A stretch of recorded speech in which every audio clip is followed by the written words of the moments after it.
Le Conseil des ministres prend acte de 3 communications relatives à la création d'un fonds de logement des enseignants et l'intégration des employés non permanents à la Somelec et dans les organes de presse publique.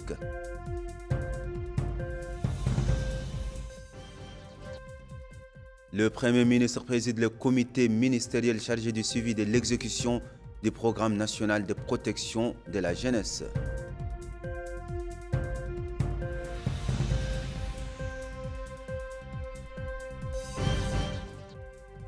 Le premier contingent de nos pèlerins, au nombre de 426, arrive à Nouakchott après avoir accompli dans de bonnes conditions les 5e piliers de l'islam.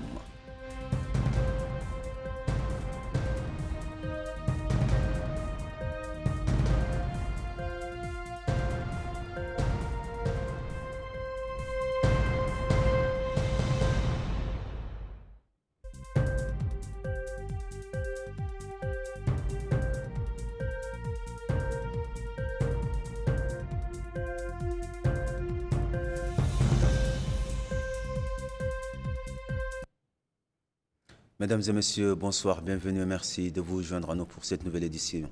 Comme annoncé dans le titre, nous ouvrons ce journal par ces travaux du Conseil des ministres qui s'est réuni aujourd'hui sous la présidence de son Excellence, M. Mohamedou Cheikh El Ghazouani, président de la République. Le Conseil a examiné et adopté les projets de décrets suivants. Projet de loi portant nomination des membres du Conseil d'administration de l'École nationale d'administration, des journalismes et des magistratures. Projet de décret portant nomination du président du conseil d'administration du centre hospitalier de Néma. Projet de décret portant nomination du président du conseil d'administration du centre hospitalier de Bogué. Projet de décret portant nomination du président du conseil d'administration du centre hospitalier de Rosso. Projet de décret portant nomination du président du conseil d'administration du laboratoire national de contrôle de la qualité des médicaments. Projet de décret portant nomination du président du conseil d'administration de l'École nationale de santé publique de Sélibabi. Projet de décret abrogeant et remplaçant le décret numéro 2014-156 du 21 octobre 2014 relatif à la détermination de la représentativité des organisations syndicales. Conformément à la vision de son Excellence, Monsieur le Président de la République, Mohamedou Cheikh El Ghazouani, visant à renforcer le dialogue social, à rationaliser l'action syndicale et à promouvoir un climat de travail stable et propice au développement, le présent projet de décret abrogeant et remplaçant les dispositions du décret numéro 2014-156 du 21 octobre 2014 relatif à la représentativité des organisations syndicales des travailleurs vise à préciser davantage les critères de détermination de la représentativité, proposer les modes les mieux adaptés pour les élections au niveau de la fonction publique et instituer la représentativité à l'échelle nationale. Projet de décret fixant les règles relatives au torchage et à l'éventage de gaz. Le présent projet de décret s'appuie sur l'article 40 de la loi numéro 2010-033 du 20 juillet 2010, modifiée portant code des hydrocarbures bruts qui interdit le torchage du gaz naturel ainsi que sur l'article 31 de la même loi qui exige la gestion des opérations pétrolières conformément aux meilleures pratiques techniques de l'industrie en vigueur et au niveau international en matière de techniques opérationnelles de protection de l'environnement et de sécurité industrielle. Ce projet de décret établit les principes d'interdiction du torchage et de l'éventage sauf dérogation accordée par l'autorité compétente. L'autorisation exceptionnelle pour le torchage de gaz associé est accordé dans les conditions prévues dans le programme de gestion de l'impact environnemental et social et l'étude de l'impact environnemental. Projet de décret portant nomination du président et des membres du conseil d'administration du port de Tanit. Projet de décret portant nomination et portant promotion et commercialisation des produits halieutiques et leurs dérivés destinés à l'exportation. Ce projet de décret propose entre autres d'élargir le champ d'intervention de la Société mauritanienne de commercialisation du poisson à tous les produits de pêche et leurs dérivés ainsi que de promouvoir et valoriser les produits de la pêche mauritanienne afin d'obtenir des labels durables reconnus internationalement. Il vise également à soutenir le développement du secteur de la pêche artisanale afin de mieux l'intégrer à l'économie nationale et à mettre en place des mécanismes et des outils fiables de collecte d'informations commerciales pour un suivi efficace des marchés nationaux, régionaux et internationaux. Les produits de la pêche, le ministre de la Justice, ministre des Affaires étrangères, de la coopération africaine et des Mauritaniens de l'extérieur par intérim, a présenté une communication relative à la situation internationale. Le ministre de l'Intérieur, de la promotion, de la décentralisation et du développement local a présenté une communication relative à la situation intérieure. Le ministre de l'Éducation, de la réforme du système d'enseignement a présenté une communication relative à la création d'un fonds de soutien au logement des enseignants. Conformément aux orientations de son Excellence, Monsieur le Président de la République, Mohamed Ould Cheikh El Ghazouani, le gouvernement a lancé une initiative nationale ambitieuse consistant à la création d'un fonds de soutien au logement des enseignants visant à améliorer leurs conditions de vie et de travail. Le fonds repose sur 3 sources de financement. Premièrement, la contribution annuelle de l'État inscrite dans la loi des finances. Et puis, secondo, la contribution des enseignants bénéficiaires à hauteur de 25% du montant de l'appui remboursable sur une période de 15 ans. Et enfin, les recettes issues de la vente des unités de logement réalisées par la Délégation générale de la solidarité nationale à la lutte contre l'exclusion TASOUR dans le cadre du programme d'ARI d'une valeur estimée à 22 milliards MRO. Pour être éligible, le bénéficiaire doit être enseignant relevant du ministère de l'Éducation et de la réforme du système d'enseignement et avoir justifié d'au moins 15 années de service effectif sur le terrain. Le montant de l'aide est fixé à 7 millions MRO pour les enseignants en poste dans les établissements scolaires et les personnels d'encadrement et 3,5 millions MRO pour les enseignants affectés aux services centraux ou régionaux, remplissant les conditions requises. Les prochaines étapes consistent à élaborer le cadre juridique du fonds et accélérer la commercialisation des unités de logement par le biais d'un sous-comité regroupant le ministère de l'économie et des finances, la délégation générale TASOUR et la société ISCAN. Le ministre de l'énergie et du pétrole a présenté une communication relative à la régularisation de la situation des travailleurs non permanents de la société Somelec. Cette communication vise à mettre en lumière le processus de recrutement de ces agents conformément aux instructions de son Excellence le Président de la République et en application de son programme social qui ambitionne de garantir les droits des travailleurs et d'améliorer la performance des services publics. Dans ce cadre, une commission spécialisée a été mise en place et chargée de proposer une solution définitive prenant en compte les données des travailleurs concernés ainsi que les besoins réels de la société. Cette commission a mené une mission de terrain couvrant l'ensemble des services de la Somelec à l'échelle nationale et a constitué une base de données précise.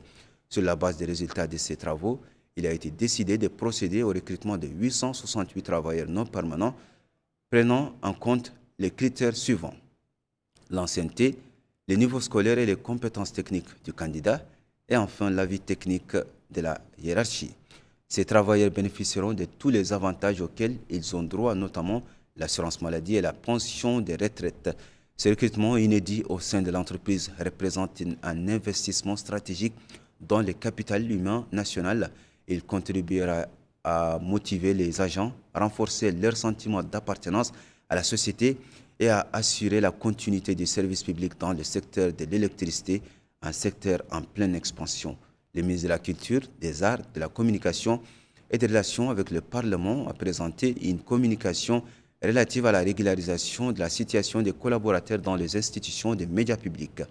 Les dossiers des agents non permanents a pendant longtemps constitué une problématique structurelle pour les médias publics et un enjeu fondamental pour les professionnels de ces institutions, et ce depuis plus de 3 décennies. Dans le cadre de la mise en œuvre du programme de son Excellence, le Président de la République, M. Mohamed Ould Cheikh El Ghazouani, en vue de concrétiser les valeurs de justice et d'équité, le Président de la République a instruit le gouvernement de trouver une solution définitive à la situation des collaborateurs des établissements des médias publics, à savoir l'Agence mauritanienne d'information, AMI, Radio Mauritanie, la télévision mauritanienne et la société de diffusion radio-télévision. Ces orientations s'inscrivent dans la vision de son Excellence tendant à réformer le secteur de la presse et sa professionnalisation, l'amélioration des conditions de travail des agents, la régularisation de leur statut juridique ainsi que le renforcement du capital humain au sein de ces institutions. Dès la réception des instructions présidentielles, le gouvernement a engagé un processus visant à concevoir une solution appropriée reposant sur un diagnostic rigoureux de la réalité du terrain en vue d'intégrer ses collaborateurs effectifs exerçant des fonctions médiatiques au sein de ces entités. Une commission a été mise en place à cet effet réunissant les départements ministériels concernés, ministère de la Culture, de la Communication, ministère de l'Économie et des Finances, ministère de la Fonction publique et du Travail ainsi que les directeurs des établissements concernés. Dans ce cadre, la commission s'est attelée au travail en identifiant les collaborateurs effectivement actifs dans les établissements et en évaluant leurs besoins en ressources humaines. À la fin de ce processus, la commission ministérielle s'est réunie la semaine dernière pour examiner le rapport de la commission technique qui a confirmé l'éligibilité des 1865 collaborateurs à la titularisation. Elle a recommandé l'achèvement du processus dans le plus bref délai par le choix du cadre juridique approprié et l'approfondissement du travail de vérification des dossiers de collaborateurs qualifiés. Ce travail de vérification est déjà en cours et devrait s'achever dans un délai d'une semaine. La régularisation définitive des dossiers de collaborateurs des médias publics constitue une avancée majeure dans la concrétisation des programmes du président de la République, M. Mohamed Cheikh Al-Ghazouani. Elle traduit également une valorisation des principes d'équité et de justice et une réponse appropriée aux attentes légitimes des agents de ces établissements. Le ministre délégué auprès du ministre de l'Intérieur, de la promotion de la décentralisation et du développement local, chargé de la décentralisation et du développement local, a présenté une communication relative à l'accélération des processus de décentralisation et du développement local. Cette communication a pour objectif d'informer le gouvernement sur l'importance d'accélérer les processus de décentralisation et du développement local à travers la poursuite de la mise en œuvre de la stratégie nationale de décentralisation et du développement local. À cet égard, elle présente, d'une part, le bilan des activités réalisées depuis 2019, dont en particulier la mise en place du Conseil national de la décentralisation et du développement local, l'augmentation du budget du Fonds régional de développement et la construction d'infrastructures de base pour les conseils régionaux. D'autre part, elle aborde l'accélération de la mise en œuvre de la stratégie nationale de la décentralisation et du développement local par le transfert de compétences, l'identification des priorités territoriales, l'opérationnalisation des commissions spécialisées issues du Conseil national de décentralisation et du développement local, ainsi que les réformes en cours de préparation. Enfin, le Conseil a pris les mesures individuelles suivantes. Ministère de l'élevage, cabinet du ministre. Chargé de mission, Dr Baba Doumbia, précédemment conseiller chargé des affaires économiques en remplacement du Dr Mohamed Oulgeya, appelé à une autre fonction. Chargé de mission, Dr Abdullahi Oul Mohamed, qui est vétérinaire. Conseiller chargé de la production animale, Dr Mohamed El Hassan Ali Bouga, précédemment chef département de l'amélioration génétique de l'alimentation animale à l'Office national de recherche et de développement de l'élevage et du pastoralisme en remplacement du Dr Mohamed Yahya Oul Iba, qui, en tant qu'enseignant-chercheur, atteint la limite d'âge pour le détachement. Conseiller chargé des affaires économiques, Mohamed Oul Mohamed Asker, précédemment inspecteur interne, inspecteur M. Mohamed Yaslim Mohamed Chouaib, titulaire d'un master en gestion des ressources humaines. Administration centrale, direction des développements des ressources animales, directeur Dr Mohamed Barikallah Biya, précédemment conseiller technique à l'Office national de recherche et de développement de l'élevage et du pastoralisme en remplacement du Dr Ahmed Salim Oul El Arabi, précédemment ou récemment nommé coordinateur du projet AUCAR. Établissement public, Office national de recherche et de développement de l'élevage et du pastoralisme, directeur Dr Mohamed Oul Geya, précédemment chargé de mission en remplacement du Dr Lemrabot Oul Mekhalla, récemment nommé coordinateur d'un projet au ministère de l'économie et des finances. Je vous le disais dans le titre, le Premier ministre Mokhtar Ould Ghaya a présidé cet après-midi la réunion du comité ministériel chargé du programme national de protection de la jeunesse, conformément aux priorités du programme du président de la République, M. Mohamed Cheikh El-Ghazouani, visant à immuniser la jeunesse et sa protection contre les effets négatifs des dangers exogènes dans notre société. Dans ce cadre, les ministres de l'autonomisation de la jeunesse, de l'emploi, du sport et du service civique a présenté un exposé centré sur le niveau d'exécution de la stratégie qui a été adoptée lors de la réunion du comité en février dernier. Le programme renferme 4 composantes, à savoir la protection de l'unité nationale et la lutte contre toute forme de discrimination, la lutte contre la drogue et les produits psychotropes, la protection contre les dangers de l'espace numérique et l'utilisation malsaine de l'Internet, enfin la généralisation de la culture de l'abnégation et la considération de l'effort et du travail. Au terme des discussions sur le niveau d'exécution de chaque composante sur le terrain, le comité a salué le lancement réussi du programme sur le plan du travail volontaire ainsi que la performance des associations de protection et la création du comité de contrôle du contenu numérique sur les plateformes, la lutte contre la cybercriminalité, l'interdiction des centres de jeux du hasard, de même que la mise en place d'une plateforme nationale pour dénoncer tout contenu contraire aux mœurs et qui touche à l'unité nationale. Le comité a par ailleurs apprécié le niveau de préparation de création d'une unité médicale pour la prise en charge des victimes de la dépendance à la drogue et le traitement de ses séquelles. À l'issue de la réunion, le Premier ministre a instruit les secteurs concernés à une plus grande réflexion sur les solutions qui permettent de renforcer les mécanismes existants ainsi qu'à fournir les moyens nécessaires en vue de cerner les problématiques posées et à relever les niveaux sur les différents aspects pour augmenter l'éveil des citoyens de façon qui garantisse leur contribution efficace dans la protection de notre jeunesse des dangers de ces phénomènes. Comme je vous l'ai annoncé dans le titre également, le premier contingent de nos pèlerins est rentré ce soir à Nouakchott. Ils sont 426 pèlerins et ils ont été accueillis à l'aéroport international de Nouakchott par le secrétaire général du ministère des Affaires islamiques et de l'enseignement originel, Beytullah Ould Ahmed El Soued, entouré de certains responsables du département. Maïmouna Lo y était aussi pour nous. 420 pèlerins mauritaniens viennent de fouler le sol national, marquant le début du retour des fidèles ayant accompli le Hajj. Ce premier vol inaugure une série de rotations aériennes prévues pour amener progressivement les 5 groupes de pèlerins mauritaniens. À leur arrivée, les pèlerins ont été chaleureusement accueillis par le secrétaire général du ministère des Affaires islamiques et de l'enseignement originel, Beytullah Ould Ahmed El Soued. Ces derniers ont exprimé leur profonde satisfaction quant à l'organisation du pèlerinage, saluant les efforts remarquables déployés par le gouvernement pour leur garantir des conditions optimales tout au long de leur séjour en Terre Sainte. Selon le programme établi, un vol quotidien est prévu pour assurer le retour de chaque groupe jusqu'au rapatriement complet de l'ensemble des pèlerins mauritaniens.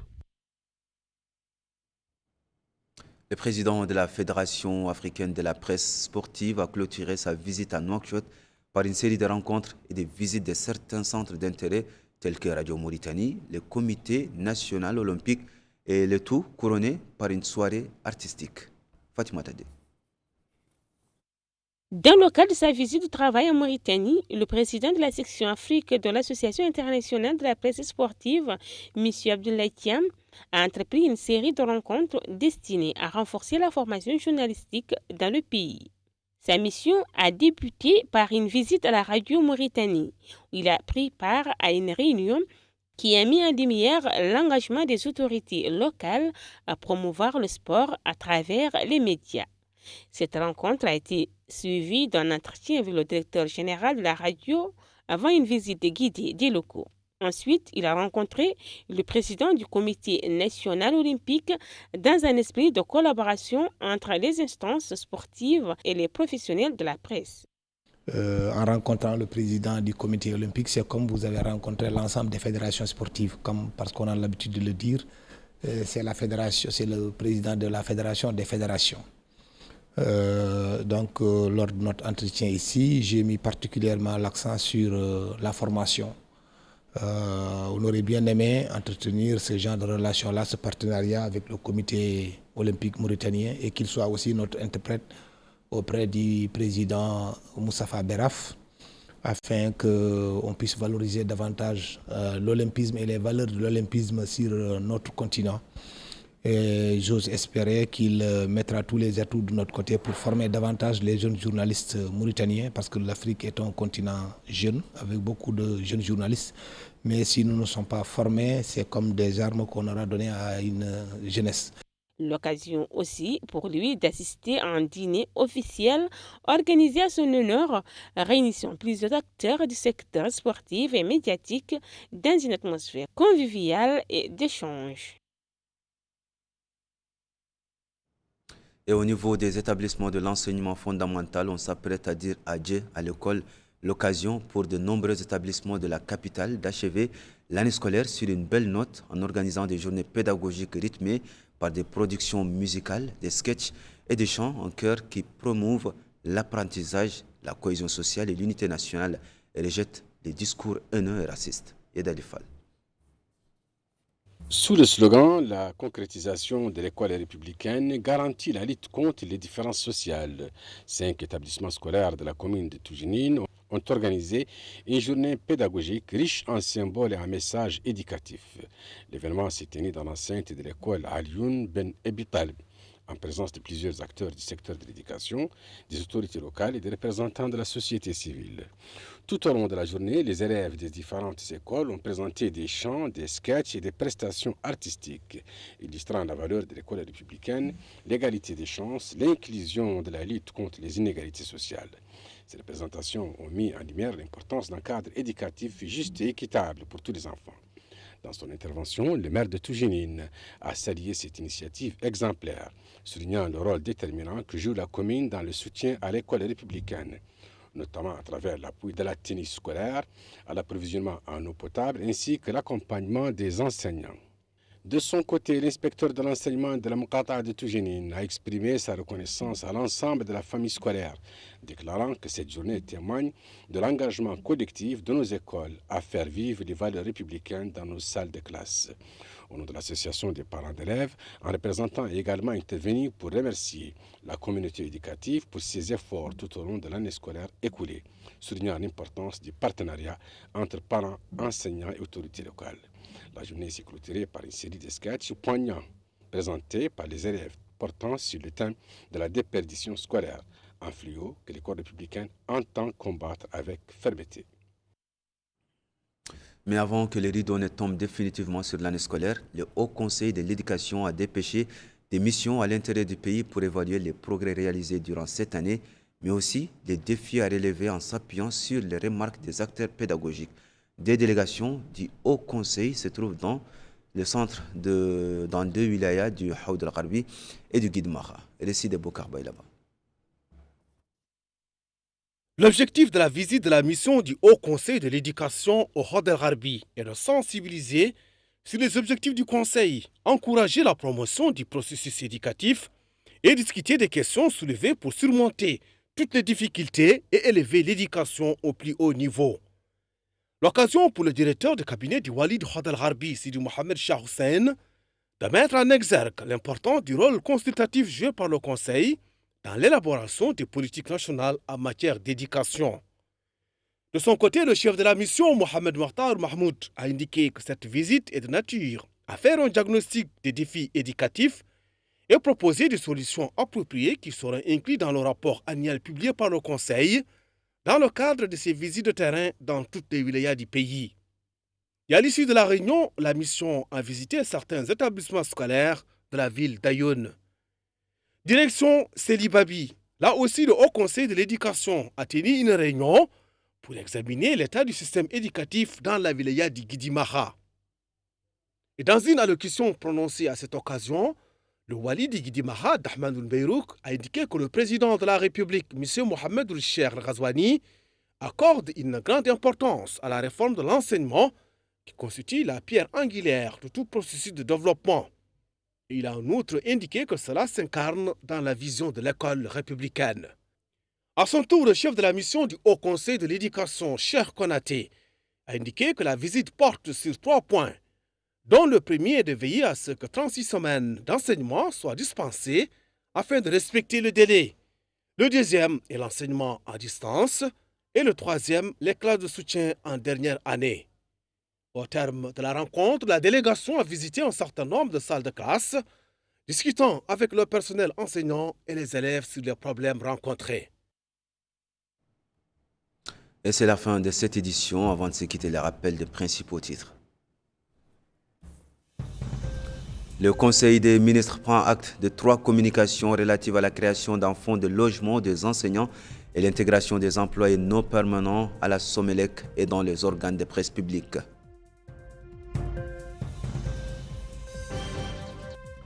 Le Premier ministre préside le comité ministériel chargé du suivi de l'exécution du programme national de protection de la jeunesse.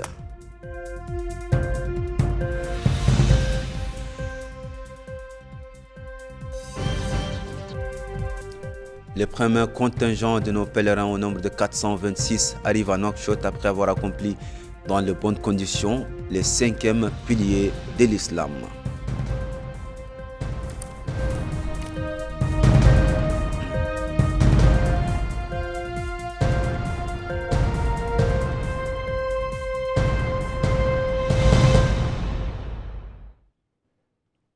Mesdames, Mesdemoiselles, Messieurs, merci de nous avoir suivis, merci de votre fidélité. Rendez-vous demain à la même heure pour votre JTF. D'ici là, prenez soin de vous.